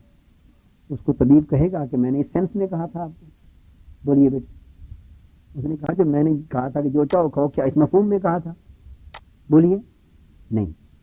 تو بیٹے منہاج القرآن جس سینس میں آپ کو تحمل، رواداری، عالی ظرفی، وسعت قلب و نظر، تنگ نظری کا نہ ہونا، یہ چیزیں جو منہاج القرآن آپ کو سکھاتا ہے، اس کا مطلب بیٹے یہ ہے کہ کوئی اگر آپ کو گالی دے تو جواب میں گالی نہیں دینا. کوئی آپ کو برا بھلا کہے تو آپ بھی کسی کو برا بھلا نہ کہیں. کوئی آپ پر تان و تشنیع کرے تو جواب میں آپ بھی تان و تشنیع نہ کریں. یا جس طرح کچھ اور لوگ اپنی مجلس میں بیٹھ کے ہماری نسبت غلط یا صحیح تبصرے کرتے ہیں، آپ اپنی مجلسوں میں کسی پر غلط تان و تشنیع اور تبصرے کسی کی نسبت غیبت نہ کریں، اپنی مجلس کو برکت بابرکت رکھیں، پاک رکھیں، اپنے کام میں یکسوئی سے چلتے رہیں اور کسی اور کو برا بھلا، جس طرح ایک عام مقولہ مشہور ہے کہ اپنا مذہب چھوڑو مت اور کسی اور کو چھیڑو مت۔ یہ رواداری، تحمل، برداشت، عالی ظرفی، وسعت قلب و نظر، ان اصطلاحات کا یہ معنی سمجھ گیا؟ یہ معنی ہے کہ جس راستے پر آپ کو ڈالا ہوا ہے اس سے کبھی ڈگمگاؤ نہیں، اس سے کبھی ڈگمگاؤ نہیں، اور پورے توکل، پورے بھروسے، پورے انحصار کے ساتھ، پوری یکسوئی کے ساتھ ہمہ تن گوش ہو کر اور ہمہ جہت اپنی تمام صلاحیتیں اس طرف لگا کے لگے رہیں۔ کوئی آپ کو ہٹانا چاہے تو کسی کی طرف کان نہ دھریں۔ اور تحمل، رواداری اور عالی ظرفی کا معنی یہ ہے کہ کوئی اگر کروڑ افراد بھی آپ کو گالی دیتے پھریں تو آپ عالی ظرفی اور رواداری کا مظاہرہ کریں، اس کے لیے دعائے خیر کریں، برا بھلا نہ کہیں، کسی کے ساتھ مقابلے بازی نہ کریں، کسی پر تان نہ کریں، کسی کو ناکام کرنے کا نہ سوچیں۔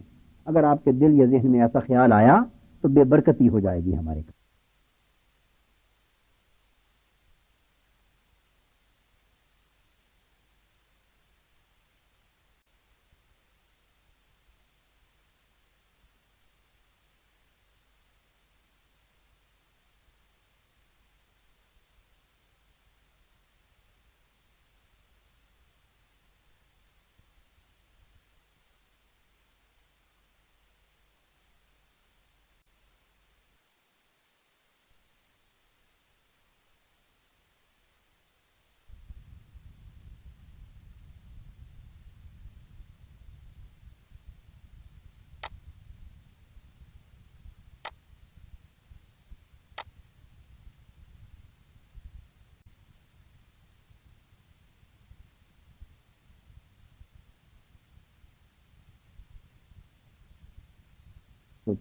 اگر آپ کے دل یا ذہن میں ایسا خیال آیا تو بے برکتی ہو جائے گی ہمارے کام میں۔ یہ سمجھ مفہوم رواداری اور مفہوم عالی ظرفی ہے۔ اب معنی سمجھ گیا اس کا؟ تو آپ دیکھیے نا بیٹے، میں آپ کو آپ کی عمر کی بات سمجھا رہا ہوں، یہ عمر ہے، ابھی آپ کو اس کے معنی کی سمجھ نہیں آتی تو پھر باقی معاملات آپ کیا فیصلے کریں گے؟ آپ کے ذہن میں یہ بات آ گئی نا بھی منہاج القرآن کی تعلیم عالی ظرفی کی ہے، وسعت قلب نظر کی ہے، تو اس کا مفہوم یہ ہے، یہی سمجھا نا بیٹے؟ جب تک وہ عمر نہیں آتی کہ اس عالی ظرفی اور وسعت قلب نظر کا مفہوم کیا ہے از خود متعین کرتی ہیں اور اس سے غلطی ہو جاتی ہے، تو نتیجہ کیا ہوگا کہ اس سے نقصان پہنچتا ہے شخص کو۔ تو یہ تو ہے عالی ظرفی جو بات آپ کو سمجھا، مگر دوسرا پہلو وہ سن لیجیے بیٹے۔ آپ کی حیثیت جب تک آپ زیر تعلیم اور زیر تربیت، آپ کی حیثیت مریض کس لیے؟ آپ کی حیثیت کیا؟ مریض کس لیے؟ اس وقت لاہور میں سینکڑوں کی تعداد میں ڈاکٹرز ہیں اور ان کے کلینک چل رہے ہیں کہ نہیں چل رہے، اور ہزارہ مریض مختلف ڈاکٹروں کے پاس، اپنی اپنی پسند کے ڈاکٹروں کے پاس جاتے ہیں کہ نہیں جاتے، اور ایک ہی سبجیکٹ اور فیلڈ کے اندر بڑے بڑے اسپیشلسٹ ہیں یا نہیں؟ گردے کے ماہر، دل کے ماہر، آنکھوں کے ماہر، پیٹ کے ہر مرض کی جدا جدا اسپیشلائزیشن والے ہیں نا ڈاکٹر۔ آپ مریض ہیں، اس وقت زیر تعلیم و تربیت ہیں، آپ علم اور عمل کے لیے، طلب علم اور عمل کی اصلاح کے لیے آئے ہیں، روحانی تربیت کے لیے آئے، روحانی امراض کو دور کرنے کے لیے آئے۔ ان کا پرابلم جسمانی ہے، بات تو ایک ہی ہے نا اصولی طور پر، فرق محل کا ہے کہ علاج کس چیز کا ہو رہا ہے، باقی تو بات ایک ہی، ایک معالج ہے، ایک مریض ہے۔ اگر کوئی مریض یہ سمجھے اپنی سمجھ کے مطابق کہ یار اتنے اعلیٰ پائے کے ڈاکٹر ہیں اور دنیا اس کی طرف بھی جاتی ہے، اس کی طرف بھی جاتی ہے، ادھر بھی جاتی ہے، تو سارے کوالیفائڈ ڈاکٹر ہیں اپنے اپنے فن میں، لوگ ان کے پاس جاتے ہیں، مگر ایک مریض یہ فیصلہ کرے کہ میں کچھ علاج یہاں سے کروا لیتا ہوں، کچھ علاج اس ڈاکٹر پروفیسر ممتاز حسن سے کروا لیتا ہوں، کچھ ڈاکٹر خالد جاوید سے کروا، جتنے مجھے نام آتے گنوا دیتا ہوں، کچھ ڈاکٹر ایک ہی فیلڈ کے جو فزیشین ہے، کچھ ڈاکٹر جہانگیر خان سے کروا لیتا ہوں، کچھ معظم بیگ سے کروا لیتا ہوں، 2 یا 3 یا 4 ڈاکٹر ہی لے لیں چلو، تو ان کے نسخہ جات ملا کے تو کچھ چیز اس سے لے لی، کچھ اس سے لے لی، تو علاج کر لوں گا، تو وہ مریض بچے گا؟ بولیے بیٹے، اس کا مرض جائے گا یا مریض ہی جائے گا؟ اب آپ اس سے پوچھیں اس کو، مگر ڈاکٹر روکے تو تم کیوں گئے اس ڈاکٹر کے پاس؟ وہ کہے گی میں نے تو یہ سمجھا تھا کہ آپ تو بڑے عالی ظرف آدمی ہیں، میں نے تو یہ سمجھا تھا کہ آپ بڑے وسیع القلب آدمی ہیں، آپ نہیں منع کریں گے کسی اور کے پاس، تو میں ان کے پاس زہر لینے تو نہیں گیا نا، ان کے پاس ہی تو اچھا نسخہ ہی لینے گیا ہوں نا۔ اور یقیناً وہ ڈاکٹر بھی زہر تو نہیں دے رہا، اچھا نسخہ ہی دے رہا ہے. میری بات بیٹے آپ سمجھ رہے ہیں کہ نہیں؟ وہ ڈاکٹر لوگوں کو زہر پلا رہا ہے یا دوائیاں دے رہا ہے؟ لوگ اصلاح کے لیے جا رہے ہیں یا تباہی کے لیے جا رہے ہیں؟ اور آپ بھی اگر مریض ہونے کی حیثیت سے گئے تو اصلاح کی غرض سے گئے یا ہلاکت کے لیے گئے؟ اور ادھر بھی کس غرض سے آئے؟ اصلاح. ادھر بھی کس غرض سے گئے؟ چوتھی جگہ بھی کس غرض سے گئے؟ گئے ہر جگہ اصلاح کے لیے ہیں، لیکن ساری اصلاحیں ملی تو ہوا کیا؟ ہلاکت ہو گئی. تو سمجھ میں آئی بات آپ کو؟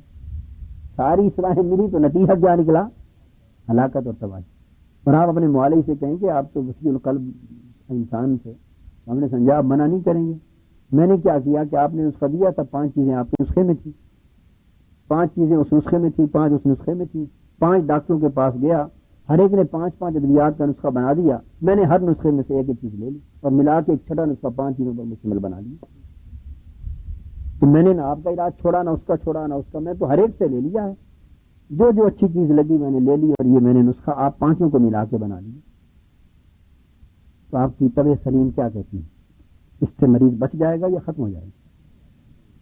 اور ڈاکٹر نے اگر آپ کو منع کیا تو آپ کے مفاد میں منع کیا یا کسی اپنے فیس کے لالچ میں منع کیا؟ مفاد میں منع.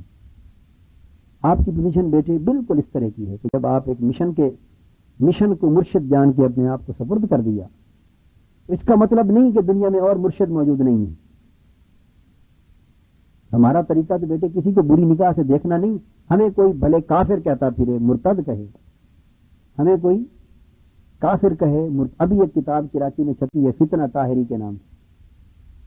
ابھی میں جب کراچی کوئٹہ دورے پر گیا تو ایک وہ گھنٹی تھی نا پہلے خطرے کی گھنٹی، پھر ایک اور کتاب تنقیدی جائزہ یا پتہ نہیں تحقیقی جائزہ چھپی لاہور سے، پھر گجرانوالہ سے، پھر ابھی کراچی گیا ہوں تو ایک وہاں سے چھپی ہوئی تھی، اس کا نام ہے فتنہ طاہری. اور پیچھے اس کا لکھا ہوا تھا بھائی سنیے ہوشیار ہو جاؤ، آ گیا ایک دوسرا مودودی آ گیا، قادریت کا لبادہ بدنی جھوٹا اوڑھ کر اور قرآنی منہاج کا فراڈ کر کے اس قسم کی باتیں لکھی ہیں. اور اندر لکھا ہوا تھا یہ کافر ہے، مرتد ہے، بے ایمان ہے، ملحد ہے، لادین. یہ فتوے لفظ لکھے ہوئے جنہوں نے گن کے بتائیں آپ. اب جن لوگوں نے یہ کچھ لکھا ان کے نزدیک ہمارے مسلمان ہیں نہیں کوئی گنجائش ہے. اگر ہمیں ایک درجے میں بھی مسلمان سمجھتے تو یہ لفظ استعمال کرتے، ملحد، لادین، بے ایمان، کافر اور مرتد. اب بقایا اس کے علاوہ کوئی فتویٰ اور ہوتا جی؟ پتہ نہیں اس کے علاوہ اور کیا کیا لکھا. اور یہ پہلی بار ہوا کہ ابا جی قبلہ کے بارے میں بھی اس میں انہوں نے تان کی زبان استعمال کی. یہ آج تک کسی کتاب میں انہوں نے یہ پہلی بار ابا جی قبلہ کے بارے میں لکھا، اور لکھا کہ وہ ڈنگر ڈاکٹر تھے، حیوانات کے ڈاکٹر تھے. اور لالیہ میں ہسپتال حیوانات ڈنگر اسپتال میں متعین. اب یہ تو ان کی معلومات پر تم قربان جائیں کہ معلومات کا عالم میں تو جدا معاملہ ہے. اندازہ کرے کہ انسان کہاں کہاں تک چلا جاتا ہے. چلو آدمی کچھ معلومات ہی صحیح کلیکٹ کر لے، بھی کسی سے پوچھ لیتا ہے کہ وہ یہ حیوانات والے تھے، یہ وہ دوسرے تھے، کیا. مقصد میری بات کرنے کا یہ ہے کہ ہمیں بیٹے کوئی کچھ کہتا تھا، کوئی. میں نے وہ کتاب پڑھی رات کو جب پہنچا، فارغ ہوا میٹنگ سے کوئی 1 بجے کے قریب، 1:30 بجے کے قریب. کتاب ایک دوست مجھے لائے، انہوں نے مجھے نکال کے دی. پھر میں کوئی مزید آدھ گھنٹہ لگا کے 2-2:30 بجے تک میں نے ختم کر کے برگردانی کر کے رکھی. لیکن آپ کو معلوم ہے، ہمیشہ آپ جانتے ہیں، اور میں صرف دہرا رہا ہوں اسی چیز کو جو آپ پہلے سے جانتے ہیں. اللہ کا شکر ہے کہ یہ ساری کتاب اول سے آخر تک پڑھ کے زبان سے کسی یعنی بد دعا یا کسی ایسے برے کلمات کا نکلنا تو درکنار، دل اور دماغ کے کسی گوشے میں بھی کوئی تنگی کا بھی احساس قریب نہیں ہے. اس کو صرف عالی ظرفی جو کہتے ہیں اس کا تعلق صرف اس چیز کے ساتھ، اس کا تعلق اس چیز کے ساتھ. یعنی دل میں خیال آیا ہو کہ ظالموں نے کیوں لکھ دیا، کیا لکھ دیا، ان کو شرم نہیں آئی یا بے حیائی کی. ایسے انسان کلمات لاتا ہے نا زبان پر، یہ سوچتا ہے، یہ دل تنگ کرتا ہے، یہ دل کے اندر ایک اناد، ایک غصہ، ایک انتقام، ایسی کیفیت پیدا ہو جاتی ہے نا. سمجھ گئے نا؟ عالی ظرفی کی جب آپ کو تعلیم دیتے ہیں تو اس کا معنی بیٹے صرف یہ ہے کہ دل کو اللہ پاک نے اس چیز سے پاک رکھا. آپ کو یہ تعلیم دیتے ہیں کہ اپنے دلوں کو ان کیفیات سے محفوظ رکھیں، اور کسی کی کوئی بھی کاروائی ہو اس کی جوابی کاروائی نہ کبھی سوچیں. اس کا کام اس پہ چھوڑ دیں، اپنا کام یکسوئی سے کرتے جائیں، اپنا کام یکسوئی سے کرتے جائیں. تو کوئی کچھ کہتا پھر آپ اپنے کام میں لگے رہیں. تو میں آپ کو یہ سمجھا رہا تھا کہ آپ کی کیفیت اس مریض کی ہے جو اپنی تعلیم، اپنی تربیت کے حصول کے لیے، اپنی روحانی امراض کے ازالے کے لیے، اپنی اصلاح احوال کے لیے، اپنے روحانی علمی فکری عملی کمال کے لیے، سیرت و کردار کی تشکیل کے لیے، ان امور کے لیے آپ یہاں آئے۔ اب یہ جو مرشد ہے آپ کا منہاج القرآن، یہ بہتر سمجھتا ہے اپنی بساط کے مطابق کہ آپ کے تقاضے کیا ہیں، کس طرح پورے کرنے ہیں۔ اب بیٹے راستے دو ہیں، میری بات سمجھ لیں، راستے دو ہیں، دو سے ایک فیصلہ آپ کو کر کے چلنا ہے۔ یہ تو یہ فیصلہ کر لیں کہ آپ اپنے مرشد خود ہیں، اپنے مرشد اور منہاج القرآن کے سپرد اپنے آپ کو آپ نے نہیں کیا۔ اگر تو فیصلہ یہ کر لیں تو پھر تو وہ مریض کا راستہ بڑا آسان ہے کہ پھر معالج تو بہت سارے موجود ہیں، وہ تو میں انکار ہی نہیں کیا کسی کا، اور ہر ایک کی اپنی اپنی پسند ہے۔ ایسے بھی ہیں جن کے پاس سینکڑوں آدمی جاتے ہیں، ایسے بھی ہیں جن کے اجتماع میں ہزاروں جاتے ہیں، اور ایسے بھی ہیں جن کے پاس لاکھوں جاتے ہیں۔ صرف کو اکیلا منہاج القرآن کا اجتماع تو ایسا نہیں ہے نا جہاں لاکھوں افراد آتے ہیں، رائے گنج میں بھی لکھوں افراد جاتے ہیں، نہیں جاتے۔ مختلف دعوتوں کے، تبلیغوں کے، تقریروں کے، عرسوں کے اجتماعات ہزارہ ہوتے ہیں، افراد جاتے ہیں، کثیر بھی قلیل بھی ہر جگہ جاتے ہیں۔ تو اگر یہ تو بیٹے بن جائیں اپنا مرشد خود، اور پھر فیصلہ کریں کہ کیا نسخے میں سے کتنا کچھ لینے کے لیے فلاں جانا ہے، کتنا کچھ لینے کے لیے فلاں کے پاس جانا ہے، یعنی عشق محبت کا نسخہ کا جو ہے اس میں آئٹم یہ یہاں سے فلاں جگہ سے لینا ہے، سنت اور اتباع اور پیروی کا نسخہ فلاں جگہ سے لینا ہے، واعظ دعوت اور فکر امت یہ درد فلاں جگہ سے لینا ہے، دعوت اور تبلیغ اور امت کی اصلاح احوال کے لیے گھروں سے نکلنا یہ فلاں جگہ سے لینا ہے، علم تحقیق فلاں جگہ سے لینی ہے، عمل صالح عبادت ریاضت مجاہدہ فلاں جگہ سے لینا ہے۔ تو ساری باتیں اچھی ہیں یا نہیں؟ جی بیٹے اچھی ہیں۔ تو پھر تو اپنا فیصلہ خود کر لیں اور مختلف مرشدوں کے پاس جائیں اور مختلف چیزیں چنتے رہیں اور جمع کرتے رہیں، آپ کو اجر بھی ملے گا، ثواب بھی ملے گا، بے شک اجر ملے گا، میں بتا رہا ہوں آپ کو، لیکن ایک نیتی سے جا رہے ہیں، بدنیتی نہیں ہے نا، اجر بھی ملے گا، ثواب بھی ملے گا، مگر شخصیت یہ آپ کو بتا دیتا ہوں، نوٹ کر کے رکھ لیں، اگر آپ کی عمر 100 سال بھی ہو جائے تو شخصیت نہیں بن سکتی۔ اگر ایک صدی بھی آپ اس راستے پر چلتے رہیں، شخصیت میں استحکام نہیں آ سکتا، کردار میں استحکام نہیں آ سکتا، یعنی اجر اور ثواب کے ڈھیر جمع کرتے رہیں مگر کچھ بن نہیں سکتے، کچھ بن نہیں سکتے شخصیت میں استحکام۔ بلکہ کیا ہوگا، اس کے نقصانات بھی بتاتا ہوں۔ اس کے نقصانات یہ ہوتے ہیں بیٹے، ایک وقت آ جاتا ہے تھوڑا عرصہ چلنے کے بعد شخصیت واقعی گندی اور غلیظ ہے، مگر ہر ایک سے بے نیاز رہیں، جو ملے اس کو اچھے طریقے سے سلام کریں، پیار کریں، ادب کریں، احترام کریں، بس کسی سے نفرت کرنے کی، تدورت رکھنے کی دل میں ضرورت، مگر جہاں لگے ہیں ادھر دائیں بائیں بھی ہٹ کے کبھی نہ دیکھیں، موت اسی جگہ ہی آ جائے، جہاں بھی جائیں رہیں اس طرح، ادب سلیقہ آپ کو یہ سکھا رہا ہوں، جہاں بھی جائیں اللہ آپ کو سلامت رکھے مگر رہیں اسی طرح وفادار بن کر، تب کچھ ملے گا، مگر اس سے پہلے تلاش کر دیکھیں۔ آپ کو آفر دیتا ہوں، آپ کو 3 مہینے کا پیریڈ دیتا ہوں، آپ میں سے جو متلاشی حق ہوں، کیا جو متلاشی حق ہوں، اللہ ہم سب کو بنائے، 3 مہینے کہیں، 4 مہینے کہیں، 6 مہینے کہیں، میں آپ کو جامعہ سے چھٹی دیتا ہوں اس وعدے پر کہ واپس داخل کر لیں گے، نکالنے کی بات نہیں کر رہا، 3 مہینے کی کم سے کم 6 مہینے کی چھٹی دیتا ہوں آپ کو، جو آپ میں سے چاہے ہاتھ کھڑا کرے، میں بھی چھٹی دیتا ہوں، اس نصیحت کے ساتھ بیٹے اپنا بیٹا بنا کر بھیجتا ہوں، اس نصیحت کے ساتھ کہ جہاں آپ کی طبیعت چاہے تلاش کریں، جائیں، بہت سے مشن ہیں بیٹے، بہت سی جماعتیں ہیں، بہت سی شخصیتیں ہیں، بہت سے مرکز ہیں، ہر جگہ اللہ کا کام، اللہ کے رسول کا کام ہو رہا ہے، اللہ ہر ایک کا کام قبول کرے، اور ہم سے بھی ہزارہ درجے بہتر ہوں گے لوگ۔ آپ چھان بین کریں، طریقہ آپ کو سمجھا دیتا ہوں بیٹے، صرف اسی کے اجتماعات میں نہ جائیں، کیا صرف اجتماعات میں، صرف کہیں جا کے جمعے نہ پڑھیں، صرف کہیں جا کے تقریریں نہ سنیں، بلکہ 3 4 6 مہینے کا عرصہ اتنا قریب جا کے رہیں جتنا قریب آپ ادھر ہمارے ساتھ رہیں۔ میں آپ کو ایک بڑے غور کی بات بتا رہا ہوں بیٹے، اور کروڑ ارب روپے کی سے بھی بڑھ کے قیمت کی بات بتا رہا ہوں، زندگی بھر آپ کے کام آنے والی بات، ایک کرائیٹیرین بتا رہا ہوں۔ صبح شام کا قرب ایک معنی رکھتا ہے نا، بولیے دن رات کا ہمہ وقتی قرب ایک معنی رکھتا ہے. اس ہمہ وقتی قرب، ہمہ وقتی مجلس اور ہمہ وقتی مصاحبت کے ساتھ جہاں آپ کا دل چاہے بیٹے 3 مہینے 4 مہینے 6 مہینے گزار آئیں جا کر، بالکل کھلی طبیعت سے کھلے دل سے ساتھ رہیں، حصول علم کے اعتبار سے، حصول عمل کے اعتبار سے، اکتساب فیض کے اعتبار سے، روحانیت کے اعتبار سے، صالحیت کے اعتبار سے، جو چیزیں آپ کی طلب میں ہیں وہ سب مقاصد سامنے رکھ لیں. اپنی تعمیر شخصیت ہے، تشکیل کردار ہے، بننا چاہتے ہیں، جو کچھ حاصل کرنا چاہتے ہیں وہ مقاصد اپنے اپنے ذہن میں رکھ لیں. ان کو رکھ کے 3 4 6 مہینے گزاریں کہیں جا. اپنی نوٹ بک ساتھ لے جائیں اور صبح سے شام تک معمولات نوٹ کرتے رہیں، اور کیا کیا آپ پر بیتی، کیا کچھ آپ نے پایا، کیا کھویا، کیا حاصل ہوا، کیا نہیں، جو کچھ دیکھا وہ واردات لکھتے رہیں. اور خوش اور مطمئن من کل الوجوہ، من کل الوجوہ، جو کردار، جو سیرت، جو مقصد مقام پانا چاہتے ہیں، جہاں آپ کو اس سے بہتر چیز مل جائے گی مطمئن ہو جائیں گے. آپ بتائیں، ہم آپ کو، میں خود اس اللہ کے گھر میں بیٹھا ہوں، اگر اس پر عمل نہ کروں تو میرا سر قلم کر دیں. آپ مجھے صرف آ کے بتا دیں کہ ہم من کل الوجوہ ہر جگہ فلاں جگہ زیادہ مطمئن ہو گئے ہیں، میں آپ کا بازو پکڑوں گا اور اللہ کی عزت کی قسم اور حضور علیہ السلام کے نالے پاک کی قسم، خواہ وہ شخص مجھے کافر کہتا ہوگا، آپ کا بازو پکڑ کے اس کے پاس جا کے سپرد کراؤں گا. کہوں گا میں جیسا بھی ہوں، آپ مجھے اچھا سمجھتے ہیں برا، یہ بیٹا میرا مطمئن ہو گیا آپ سے، تو آپ کے سپرد کر جاتا ہوں، میں پہنچا کے آؤں گا. اور عمر بھر آپ سے کوئی ناراضگی نہیں رکھیں.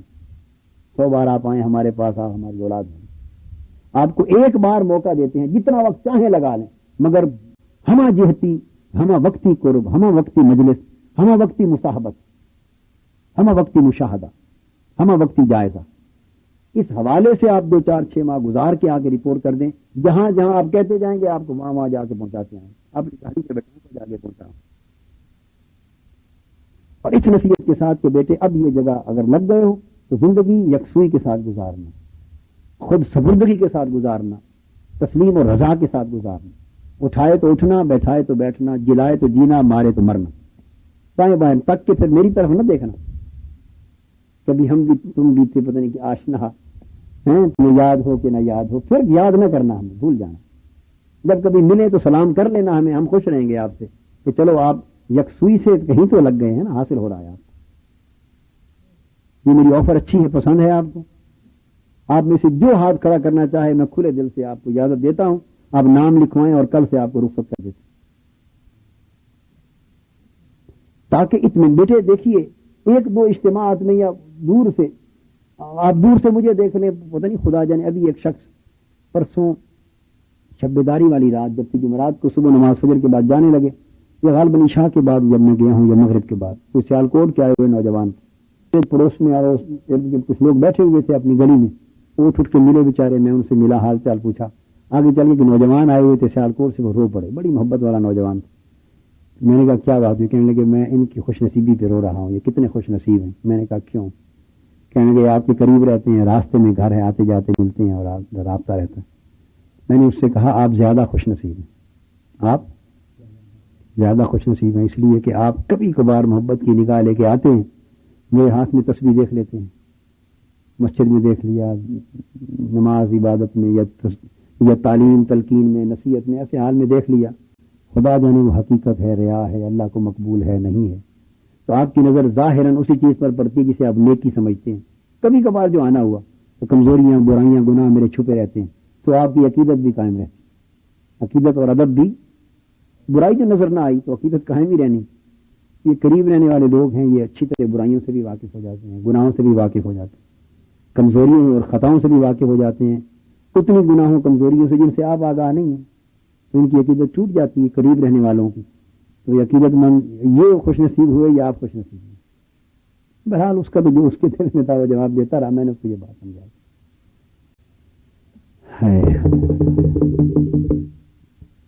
تو بیٹے یہ ہے کہ دعویٰ تو ہمارا نہیں ہے بالکل، نہ ہم اس قابل ہیں کہ دعویٰ کریں، مگر اخلاص کے ساتھ آپ کو یہ بات ضرور سمجھائیے کہ بجائے متفرق طریقے سے بیٹے جانے، مختلف جگہوں کا جائزہ لینے، مقابلہ کرنے، تقابل کرنے، یا متفرق اچھائیوں کو جگہ جگہ سے کلیکٹ کرنے، حاصل کرنے اور بہت سے اچھائیوں کے انبار متفرق طریقے سے ملانے، اس سے کچھ حاصل نہیں ہوگا. یعنی شخصیت کی یکسوئی اور استحکام اور مضبوطی کے حوالے سے سوائے اس کی کہ منتشر ہو جائیں گے اور آخر میں انجام خدا نہ کرے وہ ہوگا جو میں نے آپ بیان کیا. اس سے ہزارہ درجے بہتر ہے بیٹے.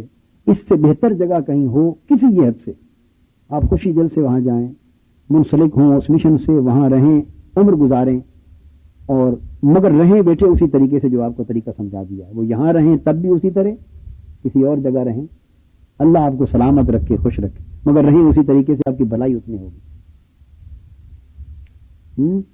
بس آزما لیں, 6 مہینے آزما لیں, اپنی زبان سے آ کے رپورٹ دے دیں, جو کہیں گے اسی کو مان لیں. ایک مرتبہ آپ کو ذرا گھمائیں چلائیں, دنیا دیکھیں, پھر آپ کو ساری سمجھ آ جائے گی. ہاں بھائی محب اللہ, اس کو تو ہم لندن لے جانا چاہتے تھے اس کی نعت کی خاطر, پر یہ عمر کا معاملہ طلبہ کا بن گیا ہے. میرے دل میں تھا یہ, لیکن بہرحال تو کوئی ممکن ہے ہم سے بہتر یاری مل جائے آپ کو, ہم سے بہتر محبت مل جائے, ہم سے بہتر سنگت مل جائے, ہم سے بہتر دوستی مل جائے. یہ 1000 بار ممکن ہے, کروڑ بار ممکن ہے. ہم سے بہتر ہزاروں لوگ موجود ہیں. تو پھر کیا خیال ہے اس آفر پہ کچھ نہ کچھ تو عمل کریں. 2-4 دوست, کوئی 2-4 دوست کم سے کم کریں, باقی ساتھیوں کو آ کے رپورٹ کریں. ہیں بھائی تو سب ٹھیک ہے نا, ایک بار ان کو موقع دے دیا جائے. جی ٹھیک ہے, ایک بار دینے میں کیا حرج ہے. نہیں کہ 2-4 کریں, نہیں وہ تو ہے آنا جانا. نہیں, ہما جہتی میں چاہتا ہوں بیٹے قرب, ہما جہتی مجلس, ہما جہتی مصاحبت, دن رات ساتھ رہ کر 2-4-5-6 ماہ, اس کے بعد جو رزلٹ جس پہنچے وہ لے کر آ جائے. تو ہے پروگرام بنتا کسی کا چلے کے لیے نکلیں, ہیں نکلیں بھائی چلے کے لیے. جی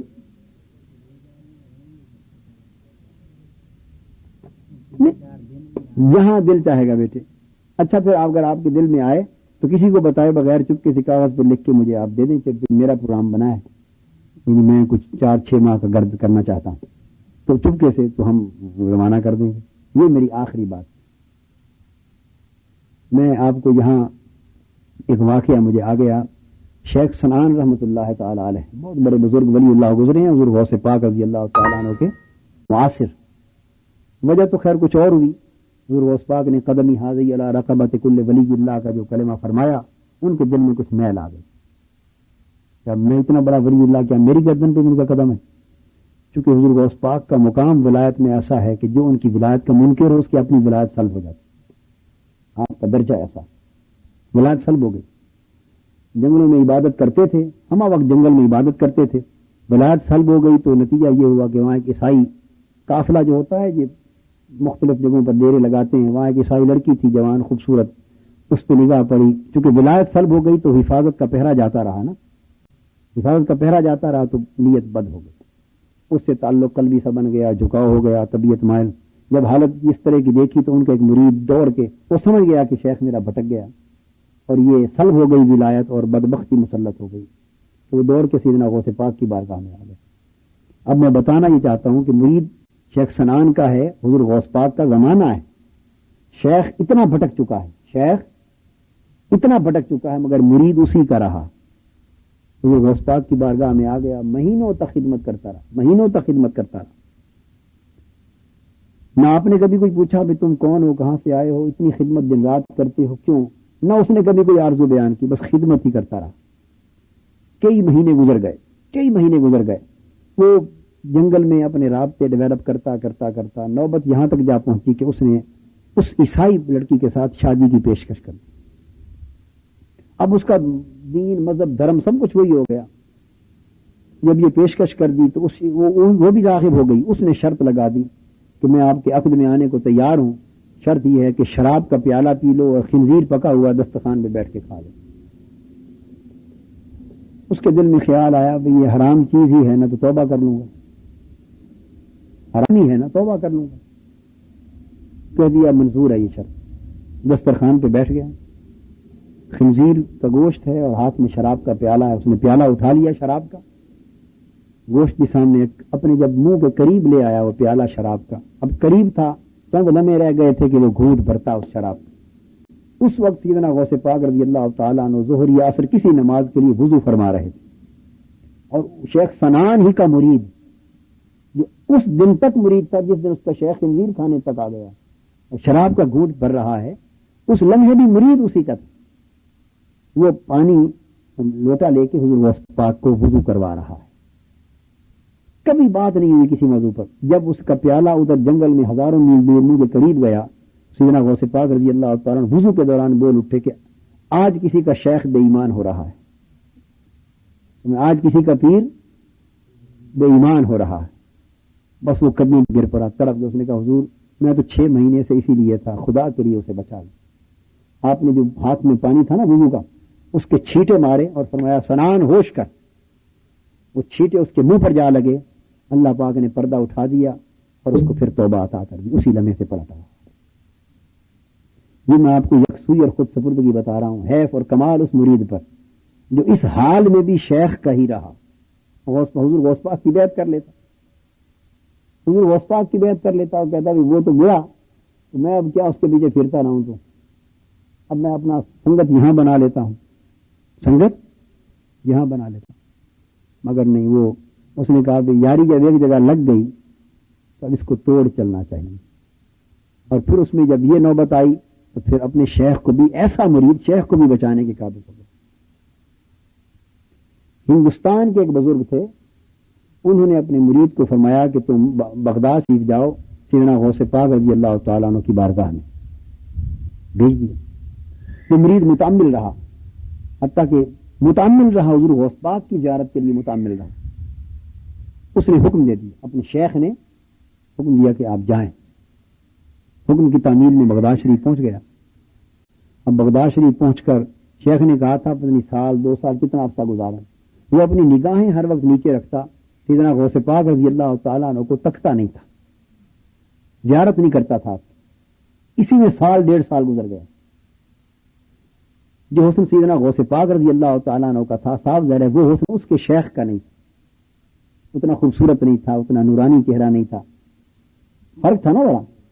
تو اس نے 1.5 سال یا 2 سال یا سال کا عرصہ گزارا، سیدنا غوث پاک رضی اللہ تعالیٰ عنہ کی طرف آنکھ بھر کے دیکھا نہیں۔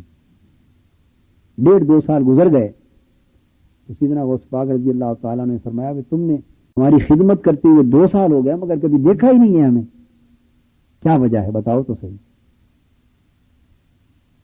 آپ نے جب حکم دیا تو فرمانے عرض کرنے لگا حضور اس لیے کہ کہیں ایسا نہ ہو کہ نگاہوں میں آپ کی شکل جچ جائے، نگاہوں میں آپ کی شکل، شیخ کے حکم کی تعمیل میں آ گیا ہوں مگر کہیں آپ کی شکل مبارک جچ گئی تو ممکن ہے کہ وہ شکل پیچھے چلی جائے، شیخ کی شکل ممکن ہے وہ تعلق پیچھے چلا جائے، اس لیے یہ جسارت نہیں کرتا۔ آپ نے فرمایا کہ شیخ کے ساتھ تمہاری ارادت پہ ہم اتنے خوش ہوئے ہیں، تمہیں مبارک ہو۔ کھڑے ہو گئے، فرمایا اٹھ، کیا فیض چاہتے ہو، جو مانگتے ہو تمہیں دے دیتے ہیں، تمہاری ارادت نے ہمیں اتنا خوش کر دیا ہے کہ آج جو مانگتے ہو تمہیں دیتے ہیں۔ 2 سال تم نے خدمت بھی کی اور آج اپنی ارادت کا ثبوت بھی دیا، جو مانگتے ہو دیتے ہیں۔ عرض کیا حضور جو مانگوں گا دے دیں گے؟ فرمایا ہاں۔ عرض کیا حضور مجھے واپس شیخ کے پاس پہنچا دیں، بس میرا یہ سوال ہے، مجھے واپس شیخ کے قدم میں پہنچا۔ بس پھر آپ نے اس کی ارادت کا یہ عالم دیکھا، سینے سے لگایا اور فیض کے ساتھ مالا مال کر دیا، ولایت کے فیض سے مالا مال کر دیا۔ پھر رخصت کیا، خالی آیا تھا بھر کے گیا۔ یہ کیا چیز ہے؟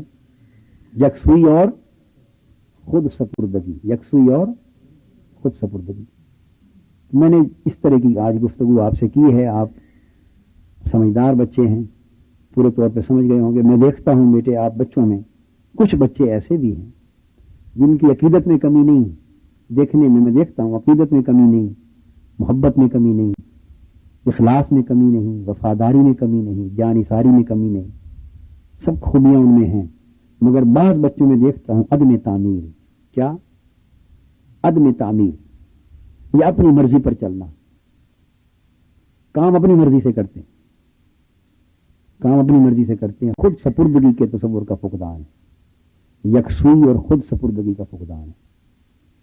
میں نے یہ ساری باتیں آپ سب کے لیے اور جن بچوں کے ذہن میں کچھ یہ تھوڑی یہ عمل میں کمی ہے ان سب کو اور آپ کو متوجہ کرنے کے لیے کی ہیں کہ بیٹے جہاں بھی رہیں بس وہاں یکسو اور خود سپرد ہو کر رہیں، سپرد کرتے ہیں۔ اللہ پاک آپ کو دنیا اور آخرت میں مالا مال کرے گا اور وہ کچھ عطا کرے گا جس کے ہم بھی طالب نہیں ہو سکے، اور آپ کو ہم سے بہتر بنائے اور اعلیٰ راستوں پر گامزن کرے. وما علینا الا البلاغ. میں معافی کا خواستگار ہوں، بہت سارا وقت لے لیا. ابھی میں نے گھڑی دیکھی تو 1:30 بجنے کو ہے، تو آپ کو زیادہ تکلیف دی، اتنا جگایا، بیدار کیا، بہت تکلیف دی. میں آپ سے معافی مانگتا ہوں. آپ کو بے آرام کیا ہے بہت سا، لیکن اپنی خاطر نہیں، اللہ جانتا ہے یہ بے آرام بھی آپ کو آپ کی خاطر کیا ہے. کیونکہ میں تو آغاز ہی بات کا یہیں سے کیا تھا، بھائی بیٹے آپ جہاں جائیں پھریں ہماری ذات کو تو کوئی لالچ نہیں ہے، ذات کو کوئی لالچ، اللہ کا بڑا شکر ہے، اس کا بڑا احسان ہے، کوئی لالچ نہیں. جو کچھ بھی سوچتے ہیں فکر کرتے ہیں آپ کی خاطر کرتے ہیں تاکہ اللہ پاک، اور اس میں اتنا لالچ یہ ہے کہ آپ سنور گئے تو شاید آپ کے تو خیر اللہ ہماری بھی سنوار، یہ لالچ ہے. ماشاء اللہ وما علینا الا البلاغ. یہ کیسٹ بن گیا تو کبھی کبھار سنتے رہا کریں، کبھی کبھار آپ بھی، باقی اپنے دوستوں کو بھی، جو بچے خاص طور پہ ضرورت محسوس کریں اس بیان کی، وہ بعد میں بھی کبھی کبھی سنتے رہا کریں، اوروں کو بھی سنائیں. یہ سبق جو میں نے آج دیے ہیں ان کو ہمیشہ پلے باندھ کے رکھیں. اللہم صلی اللہ